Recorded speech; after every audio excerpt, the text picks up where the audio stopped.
Hello friends, स्वागत है आपका मेरे किचन में। आज मैं आपके साथ शेयर करूंगी साबूदाना के पापड़ की रेसिपी। बिल्कुल कुरकुरे और स्वादिष्ट साबूदाना के पापड़ आज हम नए तरीके से घर पर बनाएंगे। अगर आप व्रत के लिए या फिर घर पर स्टोर करने के लिए आसान और टेस्टी पापड़ बनाना चाहते हो तो ये रेसिपी आपके लिए बिल्कुल परफेक्ट है। सिर्फ कुछ आसान चीजों से हम घर पर ही बाजार जैसे एकदम टेस्टी और कुरकुरे पापड़ बनाएंगे। नई रेसिपी सीखने के लिए मेरी चैनल को सब्सक्राइब करें और बाजू में दी गए हुए बेल आइकन को जरूर से दबाएं ताकि नई रेसिपी की नोटिफिकेशन आपको सबसे पहले मिले। तो चलिए ये मजेदार रेसिपी शुरू करते हैं। तो साबूदाना के ये पापड़ बनाने के लिए मैंने यहाँ पर 500 ग्राम जितने साबूदाना लिए हैं। साबूदाना हमें यहाँ पर अच्छी क्वालिटी के लेने क्योंकि हमें ये साबूदाना के पापड़ है वो पूरे साल भर तक स्टोर करना है, तो हमें ये बात का ध्यान रखना है कि साबूदाना है वो अच्छी क्वालिटी के होने चाहिए। अब साबूदाना को हम बड़े से बर्तन में ट्रांसफर कर लेंगे और यहाँ पर हम रिक्वायर के हिसाब से पानी ऐड करेंगे और इसे हम अच्छे से 2 से 3 पानी तक धो देंगे ताकि उसमें जो डस्ट वगैरह हो वो निकल जाए।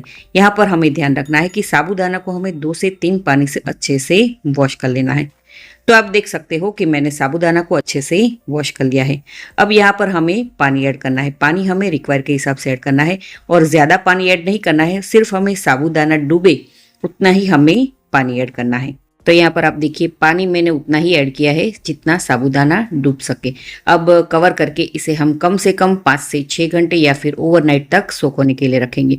तो साबूदाना को मैंने ओवरनाइट तक सोक होने के लिए रखा था। तो आप देख सकते हो कि साबूदाना है वो अच्छे से फूल गए हैं और फूलकर डबल हो गए। मैं आपको एक साबूदाना मैश करके दिखाती हूँ। तो ये देखिए साबूदाना है वो अच्छे से प्रेस करते हो तो मैश हो जाता है।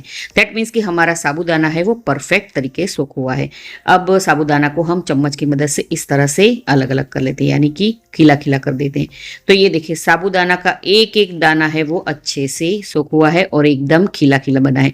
अब हम इसमें ऐड करेंगे 1 बड़ी चम्मच जितना जीरा। जीरा को मैंने अच्छे से क्रश कर लिया है।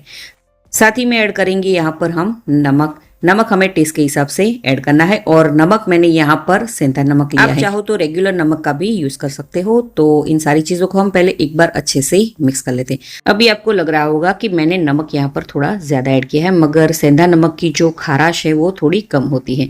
तो आप देख सकते हो कि सारी चीजें वो अच्छे से मिक्स हो गई है। अब मैंने यहाँ पर छोटी छोटी कुछ ट्रे ली है। तो इस तरह की प्लेट मेरे पास है। अगर आपके पास इस तरह की प्लेट ना हो तो घर में रही कोई भी इस तरह की हमें प्लेट ले लेनी है या फिर कटोरी ले लेनी है, मगर कटोरी का जो तला है इस तरह का फ्लैट होना चाहिए। अब हम इन सारी प्लेट और कटोरी को अच्छे से पहले तेल से ग्रीस कर लेते हैं। यहाँ पर मैंने मूंगफली का तेल लिया है।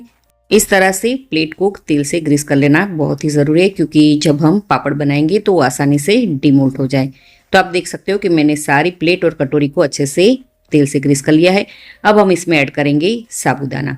तो इस तरह से हमें एक पतली सी लेयर बनाकर साबूदाना को प्लेट में रखना है। तो ये देखिए अब मैं आपको दूसरी प्लेट में साबूदाना रख के दिखाती हूँ। तो पतली सी लेयर हमें बनानी है। तो आप देख सकते हो कि मैंने सारे साबूदाना इस कटोरी और प्लेट में भरकर रेडी कर लिया है। अब यहाँ पर मैंने हाई गैस की फ्लेम पर पानी को पहले से ही गर्म करने के लिए रख दिया था स्टीमर में। अब इस तरह की स्टीमर की प्लेट रखेंगे और उस पर हम ये साबूदाना वाली जो प्लेट और कटोरी है उसे हम इस तरह से सेट करेंगे। अब इसे हम कवर करेंगे और गैस की हाई फ्लेम पर 5 मिनट तक इसे हम कुक होने देंगे। तो 5 मिनट हो गई है और आप देख सकते हो कि हमारे साबूदाना है वो अच्छे से ट्रांसपेरेंट कलर के हो गए हैं।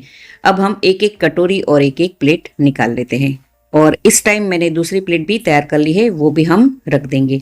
अब हम क्या करेंगे, यहाँ पर मैंने प्लास्टिक पहले से ही बिछा के रखा था। तो इस तरह से स्पैचुला की मदद से या फिर चम्मच की मदद से या फिर नाइफ की मदद से पापड़ को हम इस तरह से डिमोल्ड करेंगे और इसे हम इस तरह से प्लास्टिक पर रखेंगे।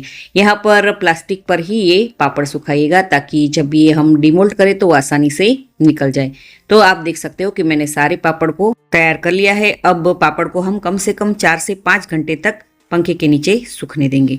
तो आप देख सकते हो कि 5 घंटे हो गए हैं। अब पापड़ की साइड हम चेंज करेंगे। ये देखिए इस तरह से साइड को हमें चेंज कर लिया, यानी कि पापड़ को हमें पलटा देना है और उसे हमें अच्छी तरह से सूखने देना है।